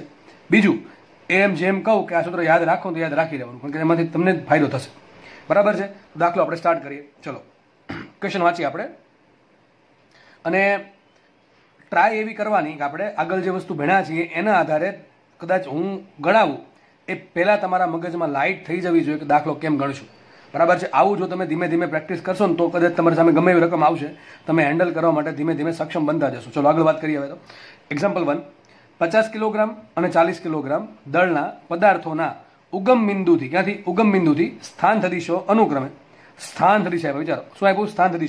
સ્થાન સદિશો અનુક્રમે 135 મીટર અને -137 મીટર છે. ઓકે, તો બંને વડે એકબીજા પર લાગતા ગુરુત્વાકર્ષણ બળ શોધો. હવે ખબર કેમ પડે આ દાખલો આ ચેપ્ટરનો છે, આ શબ્દ બધી ગુરુત્વાકર્ષણ બળ, એમાંથી ખબર કેમ પડે કે આ ચેપ્ટર પહેલા ભાગનો છે? અરે લખ્યું છે ગુરુત્વાકર્ષણ બળ શોધો, બેના દળના મૂલ્ય આપ્યા અને બેના અંતર નથી આપ્યા, પણ મને શું આપ્યું છે? સ્થાન સદિશ આપ્યા છે. તો ખબર પડી જાય કે આગળ જે થિયરી ભણાવી હમણાં 2D અને 3D ની એનો દાખલો છે. બસ તમારે ધીમે આવું થિંકિંગ ડેવલપ કરવાનું છે. ઓકે, ચલો તો આપણે ડેટા પકડીએ. ચલો ડેટા શું આપ્યું પહેલા? M1 આપ્યા મને. M1 કેટલા છે? 50 kilo. Okay, M1 is given 50 kilogram, M2 is given 40 kilogram. Okay, ચલો 50 કિલોગ્રામનો પદાર્થ છે ને આપણે 1 કીધો છે, તો એનો જે સ્થાન સદિશ છે R1 શું થશે? 135 મીટર. અને R2 જે છે, R2 વોટ ઇઝ R2? બીજા પદાર્થ, એટલે કયો થઈ ગયો આપણા માટે 40 કિલોગ્રામનો, એનો સ્થાન સદિશ છે -137 મીટર. ઓકે, આ ડેટા આટલો મૂકી દીધો.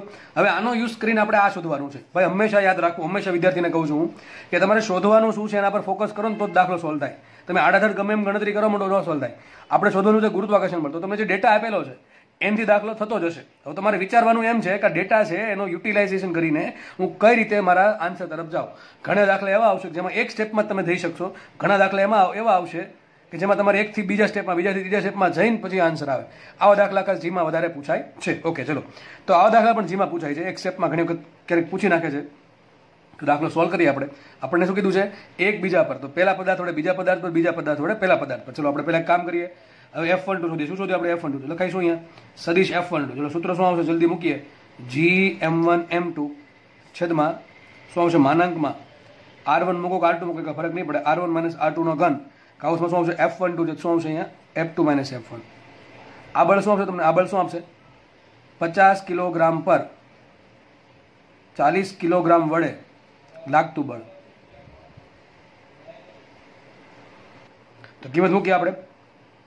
ચલો મૂકીએ માટે. હવે જીની કિંમત છે ને મોસ્ટલી તમને જો કેલ્સી વગર છે ને તો જીની કિંમત મોટા ભાગે છે ને તમને આન્સરમાં જ આપી છે. તો આપણે અહીંયા જીનો જી જ મૂકશું. જીની કિંમત શું હોય? 6.67 10 - 11 મૂકવાનું થાય મૂકી દેવાની પડે, તો જીનો જી જ રાખીએ. ચલો M1 શું છે? 50 મૂકીએ ફટાફટ. 50 ગુણ્યા M2 40 છેદમાં માનાંકમાં આપણે એક વસ્તુ શોધવી પડશે, R1 - R2. એક કામ કરું ફટાફટ શોધી નાખું. R1 - R2 શું આવે? તો માનાંકમાં નહીં, પેલા આપણે આમને શોધીએ R1 - R2. ચલો R1 કેટલા છે? 135 માઇનસ શું આવશે? -137. ઓકે, ચલો તો માટે R1 - R2 બરાબર, ચલો 1 - -1 માઇનસ પ્લસ શું થશે? 1 + 1 2. ઓકે 2, 3 - 3 0, 5 - 7 -2. તો શું આવ્યું? R1 - R2 આવશે 2 0 -2. ચલો એનું મૂલ્ય શું આવશે? તો માનાંકમાં R1 - R2 શું આવશે? બહુ ઇઝી છે કે તમે બે કોમન કાઢી નાખો તોય સોલ્વ થશે, અથવા આનો વર્ગ શું થાય? 2 નો વર્ગ 4, 0 નો વર્ગ 0, માઇનસ 2 નો વર્ગ 4, બધાને સરળો 4 + 0 + 4, 4 ને 4 8, અને એનું વર્ગમૂળ શું થાય? 2√2. શું આવશે? √8 નું વર્ગમૂળ અથવા 2√2. તો આપણા r1 - r2 મળી ગયા. એનો મારે ઘન કરવાનું છે ને, તો શું કરવાનું છે? એનો ઘન. ચલો, તો આનો ઘન શું આવશે? માટે r1 - r2 નો ઘન. ચલો, શું આવશે? 2 નો ઘન 8 ગુણ્યા આ √2 નો ઘન શું થાય? 3 વખત √2, √2 × √2 × √2 લખાય ને, આમ ખબર પડે છે કે નહીં? √2 × √2 × √2. આ √2 × √2 2 થાય, અને ઇન્ટુ પછી √2 છે, તો શું આવશે? 2√2. તો શું આવશે આનો આન્સર? 8 × 2 = 16 √2. શું આવશે? 16 √2. શું આવી ગયું? આ r1 - r2 નો ઘન. ચલો મૂકીએ અહીંયા, તો શું આવશે? અહીંયા 16 √2. ઓકે, ઇન્ટુ ઇન્ટુ જ બાજુ સદિશ r1 - r2, તો આપણે આ કિંમત મૂકવાની છે, માના સદિશ વાળી. શું આવશે? 2 0 -2. થઈ ગયા. આમાંથી કોમન શું નીકળે? આમાંથી કોમન નીકળે 2. શું કોમન નીકળશે? આમાંથી 2 કોમન નીકળશે. જો તો એ 2 છે, જો ઉડી શકે કે ના ઉડી શકે? મૂકીએ આપણે, તો આપણે આવું કંઈક આવશે g × 50 × 40 ગુણ્યા અહીંથી 2 કોમન કાઢ લઉં, તો શું વધશે? અહીંયા 1 0 -1. શું વધશે? 1 0 -1 ને છેદમાં શું આવશે? છેદમાં આવશે 16 √2. બરાબર કે નહીં? જો અહીંયા 8 2 ને 16 અને 8 5 ને 40 થઈ ગયો આટલું. તો શું આન્સર આવશે? છેલ્લે એક આન્સર આવો આવશે. માટે સદિશ f12 = શું આવશે? સદિશ f12 આપણે g સ્વરૂપે જ આન્સર રાખશું. તો અહીંયા ઉપર 5 ગુણ્યા 50 એટલે કેટલા થાય? 250 થાય ને? 250. તો 250 લાવો કંઈક આવશે. 250 છેદમાં √2 ઇન્ટુ g ને, બરાબર ને? આ √2 છેદમાં વિધાય g 50 ગુણ્યા 5 થઈ ગયા આટલું, ઇન્ટુ કાઉન્સમાં શું આવશે? 1 0 -1. બરાબર, ખબર પડી ગઈ? કદાચ આપણે ઘણી વખત આમ એમ પણ થઈ શકે કે આ પદ છે તમે અંદર ગુણી નાખો, તો આને ઘણી વખત આમ લખેલા હોય કે 250 g છેદમાં √2 i કેરેટ, પછી જે કેરેટ તો 0 છે એટલે લખવાની જરૂર છે નહીં, અને માઇનસ કરીને શું લખ્યું છે? 250 છેદમાં √2 into g into k caret. તો તમને i કેરેટ જે કેરેટ સ્વરૂપે તો હવે બધાને એ તો બધાને આવડવું જોઈએ. આપણને શું મળ્યું? f12 મળ્યું. શોધવાનું છે મારે એકબીજા પર લાગતા બળ. તો બળનું મૂલ્ય કેટલું છે? બળનું મૂલ્ય આટલું છે. નહીં, હજી બળનું મૂલ્ય નથી આવ્યું. આ સદિશનું તમારા મૂલ્ય, આ સદિશનું મૂલ્ય શું આવશે? ચલો મૂલ્ય કામ કરે ફાઇન કરી દઈએ. તો આપણે f12 ખાલી લખીએ, તો આ કેટલા? 250 g છે ને, કેટલા છે? 250 g છેદમાં √2. ખાલી મૂલ્ય પૂછ્યું શું કરવાનું તમને કહું છું. જો તમને આવો આન્સર આપ્યો હોય સદિશ સ્વરૂપે, તો આ આન્સર તમારો આવી ગયો. પણ તમને ખાલી મૂલ્ય પૂછ્યું તો તમારું મૂલ્ય આટલું નથી. આ સદિશનું જે મૂલ્ય શોધવું પડે. ચલો આનું મૂલ્ય શું આવશે? 1 નો વર્ગ 1 0 અને -1 નો વર્ગ 1, તો 1 + 0 + 1 2, એનું વર્ગમૂળ √2. √2 ઉડી ગયા. શું આવશે? માટે f12 = 250 g. આ તમારો આન્સર આવી ગયો. ખાલી મૂલ્ય આ ન્યૂટનમાં આન્સર આવશે, અને આવ્યો તમારો સદિશ સ્વરૂપે આન્સર. બરોબર છે? તમને કોઈ પણ આન્સર માંગી શકે. એ કોના પર ડિપેન્ડ કરે? સર ઓપ્શન પર ડિપેન્ડ કરે. ઓપ્શન તમને જે સ્વરૂપે આપ્યા હોય એ સ્વરૂપે તમે ગણતરી કરવી પડે. ઓપ્શનમાં આવું આપ્યું હોય મૂલ્ય ખાલી 8 ટીક કરે, એમાં સીધા 5 માર્ક ગયા. બરોબર? કારણ કે આ મૂલ્ય તમારે શોધવું પડે, સદિશનું મૂલ્ય પણ શોધવું પડે. તો આપણને શું મળ્યું? આ f12 મળ્યું છે. તમને શું કીધું? એકબીજા પર લાગતા બળ. તો તમારે f21 શોધવાનું બાકી છે. શું કરશો? આખી પ્રોસિજર ફરીથી કરશો એમને? શું લાગે તમને? f21 કેવી શોધશો? બધી કિંમત મૂકશો. અહીંયા શું મૂકવું પડે? ખાલી r1 - r2 મૂકવો પડે. અરે બકા એમ ન કરાય, આપણે ખબર છે. સદિશ f12 માઇનસ બરાબર શું થાય? સદિશ f21. ટૂંકમાં સદિશ f12 અને f21 ના મૂલ્ય કેવા સરખા? તો જે સદિશ f12 નું મૂલ્ય છે એટલું જ મૂલ્ય કોનું આવશે? f21 નું આવશે. દિશા ક્યાં છે? તેની વિરુદ્ધમાં આવશે. ક્યાં આવશે? વિરુદ્ધમાં. આગળ માઇનસ મૂકી દો અને એ માઇનસ અંદર ગુણ નાખો. શું મૂલ્ય આવશે? તો તમારે આવો આન્સર આવશે. f21 બરાબર સદિશ f21 બરાબર આગળનું મૂલ્ય એમને બેઠું 250 g છેદમાં √2. કાઉન્સમાં શું આવશે? 1 0 -1 ની જગ્યાએ શું આવશે? ઊંધું એનું -1 0 1. તો આ મળી ગયું તમને f21. તો તમને ગમે ભલે 2 પૂછે, શોધવાનું એક જ. બરોબર છે? તો કે તમને હકીકત એક જ પૂછશે, 2 નહીં પૂછે. બોર્ડમાં 2 પૂછે, પણ અહીંયા એક જ પૂછશે. એટલે આપણે ગમે એ ટીક કરવાનું, જે પૂછ્યું એ ટીક કરી દેવાનું. ઓકે, તો દાખલા સોલ્વ થાય છે. આપણે નેક્સ્ટ દાખલો જોઈએ. નેક્સ્ટ ક્વેશ્ચન સોલ્વ કરીએ આપણે. સમબાજુ ત્રિકોણના દરેક શિરોબિંદુ પર સ્મોલ m દળ મૂકેલું છે. ઓકે, તો કેન્દ્ર પર, ક્યાં? સમબાજુ ત્રિકોણના કેન્દ્ર પર રહેલા કોઈ પણ દળ, તમારી ચાહત અનુસાર દળ લઈ શકો, કોઈ પણ દળના પદાર્થ પર લાગતું ગુરુ બળ કેટલું છે મેળવવાનું છે. શું કહે છે? પહેલા તો રકમ વાંચીને તક સમબાજુ ત્રિકોણ બનાવવાની ચાહત ધરાવી આપણે. ચલો દોરીએ આપણે. ધારો કે સમબાજુ ત્રિકોણ દોરી દીધો. ઓકે, 3 શિરોબિંદુ થઈ ગયા, m1 m2 અને 1 2 3. ઓકે, સમબાજુ ત્રિકોણના દરેક શિરોબિંદુ પર સરખું દળ મૂક્યું. કેટલું? mm. ધારો કે મૂકી દીધું સ્મોલ m, અહીંયા મૂકીએ સ્મોલ m, અહીંયા મૂકીએ સ્મોલ m. થઈ ગયું આટલું. ઓકે, આગળ વાત કરીએ. તો તેના કેન્દ્ર પર, એનું કેન્દ્ર અહીંયા હશે. ત્રિકોણના સમબાજુ ત્રિકોણમાં બધા કેન્દ્રો સરખા થાય, બધા કેન્દ્રો સરખા થશે. તો કેન્દ્ર પર રહેલા કોઈ પણ, ધારો કે આપણે કેપિટલ m દળનો પદાર્થ મૂકી દઈએ. આપણે કેપિટલ m દળનો પદાર્થ મૂકી દઈએ. પદાર્થ પર લાગતું ગુરુત્વાકર્ષણ બળ શોધો. ઓકે, ચલો ફટાફટ દાખલો ગણીએ આપણે. તો હવે આ દાખલામાં કંઈ ગણવાનું છે નહીં ખાસ એટલું બધું. સિમ્પલ તમારે જ્યારે આ ટાઈપના આકૃતિવાળા દાખલા પૂછાય તો પહેલામાં પહેલું કામ શું કરવાનું? ધોરણ 11 હોય, ધોરણ 12 હોય. જો હું વારે વારે એટલા માટે બોલું છું ધોરણ 11-12, કારણ કે બેઠા બેઠા દાખલા વિદ્યુત ભાર માટે તમને પૂછશે, ત્યાં પણ સેમ વસ્તુ કરશું. તો અત્યારથી જો પ્રેક્ટિસ પડી જશે તો ત્યારે સમજવામાં જરા પણ તકલીફ જરા પણ નહીં પડે. એટલા માટે આપણે સમજવું ભાઈ 2 વખત હુકમ જોઈએ, એક જ વખત સમજી લઈએ ને, એક તીરે 2 કામ થાય તે પહેલાં કરાય, બરાબર છે? તો આપણે કામ કરીએ. તો આ ટાઈપના દાખલા ફર્સ્ટ સ્ટેપ કયું? ઓલવેઝ ફર્સ્ટ સ્ટેપ યાદ રાખો, આકૃતિ પરથી બળની દિશા શોધવી. શું કરવાનું? આકૃતિ પરથી બળની દિશા શોધવી. હવે બળ લગાડવાનું કોના પર છે? કેન્દ્ર પર જે છે એના પર. કેન્દ્ર પર જે છે શું છે? દળ છે. કયા બળની વાત કરે છે? ગુરુત્વાકર્ષણ બળ. કયા બળની વાત કરે છે? ગુરુત્વાકર્ષણ બળ. ગુરુત્વાકર્ષણ બળ કોની વચ્ચે લાગે? તો 2 દળ વચ્ચે લાગે. તો આ એક દળ તો આ થઈ ગયું, બીજા દળ અહીંયા છે, અહીંયા છે ને અહીંયા છે. તો ટૂંકમાં આના પર 3 દળ બળ લગાડશે. ચલો, આ બળ શું કરે? આ બળ શું કરે? આના પર બળ લાગે છે, ધ્યાનથી સમજજો. આ બળ શું કરશે? આને ખેંચશે પોતાની તરફ. તો એ ખેંચશે કે આ બાજુ, બરાબર? આ બાજુ ખેંચશે. ચલો, ઉપરનો પદાર્થ શું કરશે? ઉપરનો દળનો પદાર્થ પણ કેપિટલ એમ દળના પદાર્થને પોતાની તરફ ખેંચશે. સપોઝ આ પ્રમાણે કંઈક ઉપર ખેંચું, સમજ પડી ગઈ? અને છેલ્લો પદાર્થ આ શું કરશે? એ પણ પોતાની તરફ ખેંચશે આને. તો આ મળી ગયો આપણે ડાયાગ્રામ આવો કંઈક. ઓકે, ચલો. તો બળની દિશા મળી. દિશા પરથી તમે એક્ઝેક્ટલી ના કહી શકો કે કયું બળ મોટું છે, કયું બળ નાનું છે. એના માટે તમે જવું પડે મૂલ્યમાં. તો બળનું મૂલ્ય શું આવે? ગુરુત્વાકર્ષણ બળનું F બરાબર G(m1m2)/r². આપણને ખબર છે બળનું મૂલ્ય આટલું હોય. F = G(m1m2)/r². હવે ધારો કે આ બળને આપણે F1 કહીએ, આને F2 કે આને F3 કહીએ. તો જોઈએ F1, F2, F3 માં કઈ ફરક છે? ત્રણેય સરખા છે. જો તો G તો ત્રણેયમાં આવશે. પછી M1 શું આવશે? ધારો કે આ દળ થઈ ગયું, તો ત્રણેય M1 પણ ત્રણેય માટે સરખું છે. આના માટે પણ M, આના માટે પણ M, આના માટે પણ M. તો G ત્રણેયના સૂત્રમાં સરખું આવશે. M1 સરખું આવશે. M2 એટલે શું થાય? બીજો પદાર્થ કે જેના પર બળ લાગે એ કેટલું છે? M, capital M. તો આના માટે પણ કેપિટલ M આવશે, આના માટે કેપિટલ M, આના માટે કેપિટલ M. અને આઉટ ઇઝ R 2 વચ્ચે અંતર. જેટલું અંતર આ બે વચ્ચે છે, એટલું અંતર આ બે વચ્ચે, એટલું અંતર આ બે વચ્ચે છે. ટૂંકમાં કહેવા શું માંગુ છું? F1 ની કિંમત, F2 ની કિંમત અને F3 ની કિંમત કેવી આવશે? ત્રણેય માટે સરખી આવશે. ધારો કે આપણે એને કહી દઈએ કેપિટલ F, તો આ બળ આવશે કેપિટલ F, આ બાજુ બળ કેપિટલ F, આ બાજુ કેપિટલ F બળ. યાદ રાખો, જ્યારે બળ ક્યારે સરખું થશે? જ્યારે દળની કિંમત સરખી હોય તો અને અંતર સરખું હોય તો. બે દળની કિંમત સરખી હોય તો અલગ અલગ કેસમાં, અને અંતર સરખું હોય તો બળ સરખું આવે. તો આપણને કંઈક ડાયાગ્રામ આવો મળી ગયો. ઉપર F બળ લાગે, નીચે F બળ લાગે અને આ બાજુ F બળ લાગે. ત્રણેય બળ સરખા છે. ત્રણેય વચ્ચેનો ખૂણો સરખો એટલે 120 ડિગ્રીનો હોય ને. તો વિચારો, એક પદાર્થ એ બાંધ્યો છે, એક ઉપર ખેંચે, એક આમ ખેંચે ને એક આમ ખેંચે, જાય ક્યાંય ન જાય. પરિણામી બળ 0. યાદ રાખજો.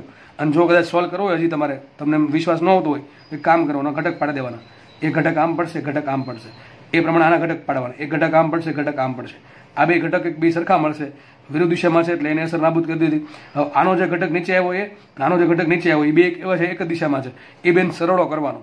તો એ બેનો સરળો છે ને F જેટલો જ આવશે. કોનો જેટલો આવશે? F જેટલો જ આવશે. તો ઉપર F બળ લાગે, નીચે F બળ લાગે, એટલે પરિણામી બળ 0.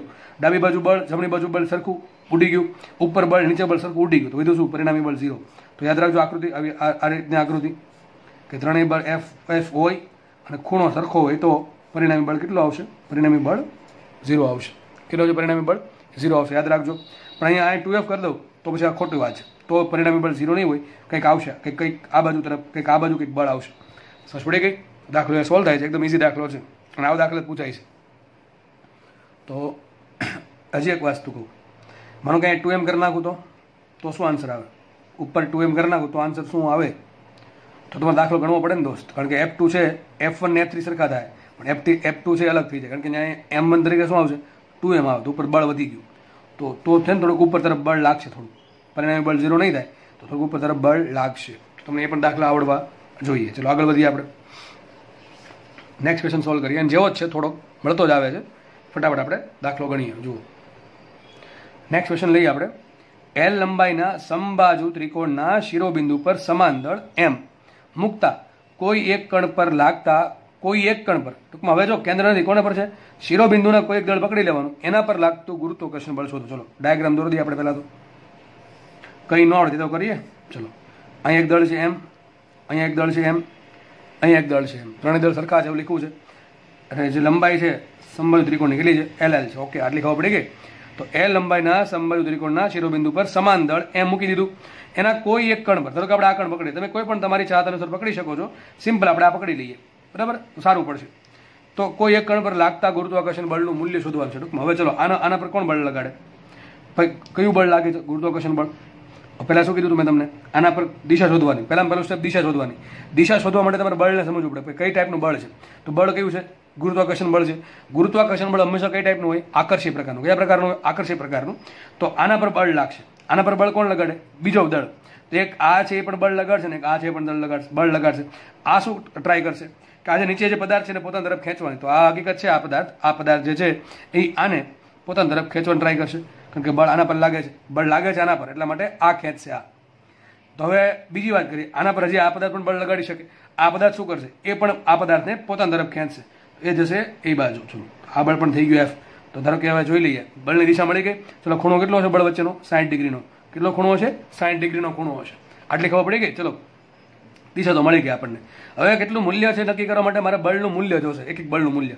તો એક F1 અહીંયા લાગે છે ને F2 અહીંયા લાગે છે, બીજું કોઈ બળ લાગતું નથી. આ તમને સેન્ટરમાં હજી એક દળ આપી દે કેપિટલ M, તો આ પણ પોતે એના તરફ બળ લગાડશે. એ નથી આપ્યું તો આપણે નહીં લઈએ, એ આપ્યું હોય તો લેવું પડે. ઓકે, ચલો આગળ વધીએ. તો આપણે તો હવે કેટલું બળ લગાડે? ચલો, આ બે વચ્ચે કેટલું બળ લાગશે? ચલો લખીએ અહીંયા. ધારો કે બેને કહી દઉં છું F1. શું કહી દઉં છું? F1. તો લખું છું અહીંયા F1 બરાબર કેટલા આવશે? તો G M1 પણ M છે ને M2 પણ M છે, તો શું થશે? M2 ને G M2 બાય બેનું અંતર છેદમાં L2. અને F2 શું આવશે? F2 બોલો, F2 શું આવશે? G ઇન્ટુ આ બેનો ગુણાકાર G M2 by L2. M2 કેમ આવ્યા? M1 into M2. તો જો બે બળના મૂલ્ય સરખા આવ્યા, તો બે બળના મૂલ્ય સરખા ધારો કે કહી દઈએ આપણે F. શું કહી દઈએ? F. તો ઉપર પણ અહીંયા પણ F બળ લાગે છે. વિચારો, અહીંયા F બળ લાગે છે, અહીંયા પણ F બળ લાગે છે. તો બે બળ કેવા છે? સરખા છે. બંને વચ્ચેનો ખૂણો કેટલો છે? 60 ડિગ્રી છે. તો પરિણામી બળ કેટલું હશે? √3F. ક્યાંથી આવ્યું? હવે નહીં કહું. આ પણ F બળ છે, આ પણ F બળ છે. બે વચ્ચેનો ખૂણો 60 ડિગ્રી છે. તો પરિણામી કેટલો આવશે? √3. તો લખાય માટે F' બરાબર આવશે √3 ઇન્ટુ F. તો શું આન્સર આવશે? √3 ઇન્ટુ F. F શું છે? ગમે એક લઈ લેવાનું. શું આવશે? GM2 છેદમાં L2. તમારો જવાબ આવી ગયો. આ તમારો જવાબ આવી ગયો. શું આવશે? √3 GM2 બાય L2. આ વાત થઈ ગઈ પૂરી. કઈ દિશામાં બળ લાગશે? 30 ડિગ્રીના ખૂણે. ક્યાં લાગશે? 30 ડિગ્રીના ખૂણે. બે બળ સરખા છે તો એ અધવચ્ચે લાગશે 30 ડિગ્રીના ખૂણે. તો આ દાખલો પૂછાય છે. દાખલો એકદમ ઇઝી છે. માનો કે તમને અહીંયા હજી એક સેન્ટરમાં 2M દળનો પદાર્થ આપ્યો છે. દાખલો હોમવર્કમાં આપું છું. હવે તમને ધીમે ધીમે હોમવર્ક મળતું રહેશે અને આપણે ખૂબ જ ઓછા સમયમાં ધોરણ 12ના પણ વિડીયો સ્ટાર્ટ કરવાના છીએ. એટલે આપણે પ્રેક્ટિસ અત્યારથી પાડશું કે તમને હોમવર્ક મળે. હોમવર્કમાં જે દાખલો આપું એ દાખલા તમારે તમારી નોટબુકમાં લખવા છે. જો તમારી ચાહત હોય તો ભાઈ કોઈ ફોર્સ નથી, પણ આપણે જે આશયથી સાયન્સ લીધું છે, આપણા વાલીના આશય કે આપણા ખુદના આશય, એ આશયને જો પૂરો કરવો હોય તો તમને જે હોમવર્ક આપે એને સોલ્વ કરવું. કારણ કે હોમવર્કમાં તમને દાખલા એવા પણ આપે છે કે જે હકીકત પૂછાઈ શકે. અને ઘણી વખત તમને બેઠી રકમ તમારા પેપરમાં જોવા મળશે. પછી જીનું પેપર હોય કે નીટનું પેપર હોય, તો તમારે હોમવર્કના દાખલા ફરજિયાત કરવા. અને એનો જે આન્સર આવે એ તમારે કોમેન્ટમાં લખવાનો છે. તો તમારી ચાહત થાય તો. બધી વાત તમારી ચાહત પર છે, કોઈ ફોર્સ નથી ભાઈ. બરોબર છે? જે આન્સર આવે એ આપણે તમારે કોમેન્ટમાં લખો. અને આ દાખલા નામ આપી દેજો 3 ડેઝ. શું આપી દેજો? 3 ડેઝ.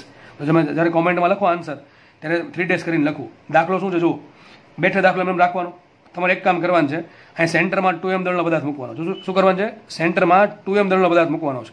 હવે આના પર હવે કેટલું બળ લાગે શોધવાનું છે. ચલો હિન્ટ આપી દઉં છું. આ બળ કેટલું આવ્યું? F' આવ્યું ને. F' ક્યાં લાગશે? આ પદાર્થ અહીંયા, બરાબર? M દળનો પદાર્થ અહીંયા છે. F' લાગશે કેન્દ્ર તરફ. તો એક તો F' લાગે છે. ઉપરથી આ જે 2M દળનો પદાર્થ છે એ પણ આને ખેંચશે. શું કરશે? ઉપરથી આ 2M દળનો પદાર્થ છે એ પણ આને ખેંચશે. પોતાની તરફ ખેંચશે કે નહીં ખેંચે? તો ધારો કે એ બળ આવે છે F'. કેટલું આવે છે? F'. આ 2M ના કારણે કેટલું બળ લાગે આના પર? GM ઇન્ટુ 2M છેદમાં આ અંતર શોધવું પડે. આ અંતર. હવે આ અંતર કઈ રીતે મળશે? જડત્વની ચાક માત્રા શોધતી વખતે શીખવાડ્યું હતું કે તમને આ જે શિરોબિંદુથી સમબાજુ ત્રિકોણમાં અંતર કઈ રીતે મળે. તો પાછું નહીં શીખવાડું. ચલો હિન્ટ તો આપી દો એની પણ. 30 ડિગ્રીનો ત્રિકોણ બન્યો કે ન બન્યો? એ 30 ડિગ્રીના આજે કાટકો ત્રિકોણ બન્યો અહીંયા, એના પછી તમારે અંતર શોધવાનું, એનો વર્ક કરવાનો. તો તમને શું મળશે? F'. શું મળશે? F' બરાબર F' આવું કંઈક આવશે G into M into 2M છેદમાં બંને વચ્ચે અંતર જે આવે એનો વર્ક કરવાનો. એ F' કઈ દિશામાં મળશે? એ પણ કેન્દ્ર તરફ, ટૂંકમાં આ બાજુ જ મળશે. F' પણ આ બાજુ મળશે. જુઓ, F' પણ આ બાજુ છે, F' પણ આ બાજુ છે. બંને બળ કેવા છે? એક જ દિશામાં શું કરવાનો? સરવાળો. ધારો કે પરિણામી બળ આપણે F કહી દઈએ તો F', જે પણ ડેશ જોડતા જવાના. શું આવશે? F' બરાબર F' પ્લસ F'. જે આન્સર આવે એ કોમેન્ટમાં હવે તો લખજો. લગભગ 70% દાખલો કહી દીધો. બરાબર? જે પણ આન્સર આવે તમારે કોમેન્ટમાં લખવાનો છે. ઓકે, તો આપણે આગળ વધીએ નેક્સ્ટ દાખલા તરફ. નેક્સ્ટ દાખલો સોલ્વ કરીએ. દાખલા એક જ ટાઈપના લીધા છે જેથી આપણને આવડી જાય. બેઠા દાખલા તમને ધોરણ 12માં વિદ્યુત ભાર મૂકીને આપશે. બરોબર છે? અત્યારે શીખો ત્યારે શીખો કે ક્યારેય ના શીખો. 3 ઓપ્શન છે તમારી પાસે. દાખલા નંબર 4. L લંબાઈના ચોરસના શિરોબિંદુ પર અનુક્રમે M, 2M 3m અને 2m, m 2m 3m અને 2m દળ મૂકેલા છે. તો m દળ પર પરિણામી ગુરુત્વાકર્ષણ બળનું મૂલ્ય શોધો. ટૂંકમાં કેટલું બળ લાગે છે જસ્ટ તમારે શોધવાનું છે. ચલો દિશા પણ આપણે મેળવી નાખશું, કઈ દિશામાં લાગે છે એ પણ ડિસાઇડ કરી નાખશું. ચલો તો આના પર બળ શોધવાનું છે. કોણ કોણ લગાડે? હમણાં કીધું એ પ્રમાણે જેની પાસે દળ છે બળ લગાડશે. જેની પાસે દળ છે એ બધા જ પદાર્થો દળ પર બળ લગાડશે. ચલો તો આની પાસે આના પર કોણ બળ લગાડશે? એક તો 2m લગાડશે, એક 3m લગાડશે અને એક આ બાજુ 2m લગાડશે. ચલો આપણે 1 by 1 સોલ્વ કરીએ. તો અહીંથી સ્ટાર્ટ કરીએ. પહેલું સ્ટેપ શું? બળ સમજો. બળ સમજ્યા પછી નક્કી કરો આકર્ષિત છે કે અપાકર્ષિત છે. તો આપણે આમાં કંઈ જોવાનું જ નહીં આવે, કારણ કે આકર્ષિત પ્રકારનું છે. જ્યારે ધોરણ 12માં દાખલા સોલ્વ કરશું ત્યારે આપણે એ પણ જોવું પડશે કે બળ આકર્ષિત છે કે અપાકર્ષિત છે. બરાબર, કુલંબીય બળ આકર્ષિત પણ હોય ને અપાકર્ષિત પણ હોય. તો અહીંયા તો કંઈ ચિંતા છે જ નહીં આખા ચેપ્ટરમાં, બળ આકર્ષિત છે. ચલો પછી નક્કી કરવાનું શું? દિશા. ચલો નક્કી કરીએ આપણે. આ 2m દળ છે એ m દળના પદાર્થને શું કરશે? પોતાની તરફ ખેંચશે. તો કે આ બાજુ બળ આવશે, આ બાજુ બળ લાગશે. ઓકે, ચલો એક બળ લાગ્યું. બીજું આગળ વાત કરીએ. Let me use another pen. એક બળ અહીંયા લાગ્યું. ઓકે, ચલો આના દ્વારા લાગ્યું. ચલો આ 2m દળનો પદાર્થ છે એ પણ આ દળને પોતાની તરફ ખેંચે તો એ બળ લાગશે આ બાજુ. ઘડીક એક કામ કરીએ, અને આ જે 3m દળનો પદાર્થ છે, હકીકત લાઈન હકીકત બે જોડો, એક આવશે ને આ રીતે વિકર્ણ બનશે કે નહીં બને? તો હકીકત શું કરશે? આ બંનેને જોડતી રેખા આ છે તો એક બળ લાગશે આ બાજુ. 3 બળ લાગે છે. તો પરિણામી બળ કયું એ શોધવાનું છે આપણે. તો એક કામ કરવાનું, જ્યારે તમને એવું લાગે કે ભાઈ 2 કરતાં વધારે બળ છે તો પેલા કોઈ પણ 2ને પકડી લેવાના, એ પેલા 2ને સોલ્વ કરી દેવાના. એનું જે પરિણામી મળે એ ત્રીજામાં પરિણામી ઉમેર દેવાનું, એટલે કે સદિશ સરળો કરીને ઉમેર દેવાનું. બરાબર છે? તો આપણે પેલા એક કામ કરીએ. એક તો આ બળ છે ને, આ બળ ધારો કે નામ આપી દો F1, આ જે બળ છે નામ આપી દો F2, અને આ નામ આપી દઈએ આપણે F3. ઓકે, તો પેલા એક કામ કરીએ, F1 અને F2 નું પરિણામી શોધીએ, પછી જોઈએ ક્યાં આવે છે, અને ત્યારબાદ એમાં આપણે સદિશ F3 ઉમેરી દઈશું. આ બેનો જે જવાબ આવે એમાં આપણે સદિશ સરળો કરીને F3 ઉમેરો તો મારો દાખલો સોલ્વ થઈ જાય. તમારે આવું જ કરવું પડશે. બરાબર છે? ચલો આપણે કામ કરીએ, F1 ને F2 નું શોધીએ આપણે. તો F1 શું આવશે? What is F1? ચલો લખીએ અહીંયા. F1 બરાબર શું આવશે? F1 બરાબર શું આવશે? ફટાફટ બોલો. ચલો G m into 2m, m into 2m એટલે સ્ક્વેર થઈ જશે ને, 2gm/2 છેદમાં ચોરસની લંબાઈ કેટલી આવશે? L² આવશે. ચલો F2 શું આવશે? F2 G m into 2m ને, 2m નો 2 આગળ લીધો તો શું આવશે? 2gm² ના છેદમાં L². જો સરખું જ આવ્યું ભાઈ. ધારો કે કહી દઈએ F, એને શું કહી દઈએ? F કહી દઈએ. F1 છે એટલું જ F2 છે. ચલો હવે તમને એક આગળ ક્લુ આપ્યું હતું. આ બળ F છે, આ બળ F છે, બંને વચ્ચેનો ખૂણો 90 ડિગ્રી છે. બે બળના મૂલ્ય સરખા હોય અને બંને બળ વચ્ચેનો ખૂણો 90 ડિગ્રી હોય કે બીજાને લંબ હોય, ત્યારે પરિણામી બળ કેટલું મળે? પરિણામી બળ મળશે √2f. કેટલું મળે? √2f. હશે ક્યાં? બેની વચ્ચે. એટલે ક્યાં? અહીંયા જશે. ધારો કે કહી દઉં છું F'. તો F' શું આવશે? √2f આવશે. શું આવશે? √2. લખી દો માટે F' બરાબર √2 into f. √2 એમને રાખીને f કેટલા છે? 2gm² by L². તો શું આવશે? 2√2gm² by L². સમજ પડી ગઈ કે ન પડી ગઈ? હજી આપણે શું કર્યું? આ F1 અને F2 નું જ પરિણામી શોધ્યું છે.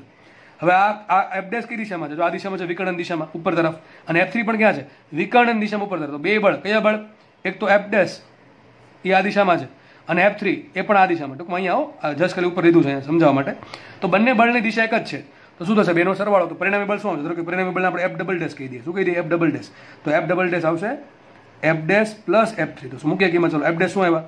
2√2gm² છેદમાં L² પ્લસ F3 શું આપણે શોધવાનું બાકી છે? આપણે F3 કંઈક શોધી નાખીએ.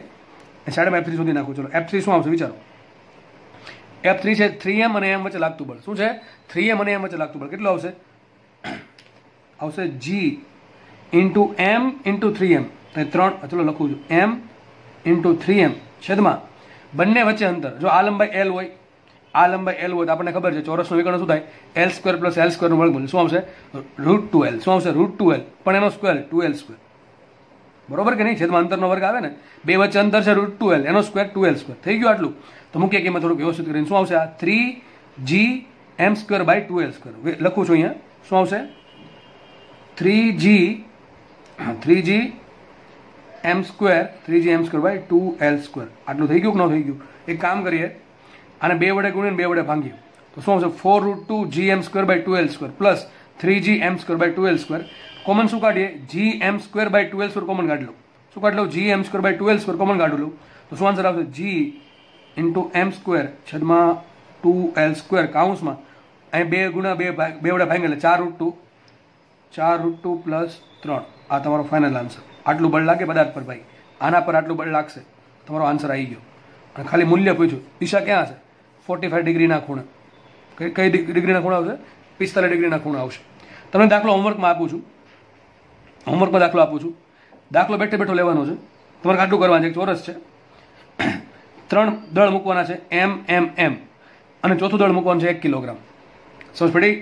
3 શિરોબિંદુ પર દળ મૂકવાનું છે એમ, આકૃતિ અહીંયા છે, અને 1 કિલોગ્રામ ચોથા દળ મૂકવાનું છે. તો તમારે 1 કિલોગ્રામ પર પરિણામી બળ કેટલું આવે મૂકવાનું છે. 1 કિલોગ્રામના પદાર્થ પર પરિણામી બળ કેટલું લાગે એ શોધવાનું છે. દાખલાનો જવાબ તમને આપી દઉં છું હું. તમારો જવાબ કંઈક આવો આવે તો સાચું, બાકી ખોટો. શું આવશે? GM/2a² × 2√2 + 1. કોના પર બળ શોધવાનું છે? 1 કિલોગ્રામના પદાર્થ પર લાગતું બળ તમારે શોધવાનું છે. દેખાય છે વ્યવસ્થિત? ઓકે, ચલો. તો અહીંયા જે દોર્યું છે 1 કિલોગ્રામના પદાર્થ પર એમ વડે કેટલું બળ લાગે એ શોધવાનું છે. તમારો આન્સર આવો કંઈક હશે. Answer must be like that, GM/2a² × 2√2 + 1. આને નામ આપી દેજો દાખલા નંબર 4 બરાબર છે? ઓકે, ચલો.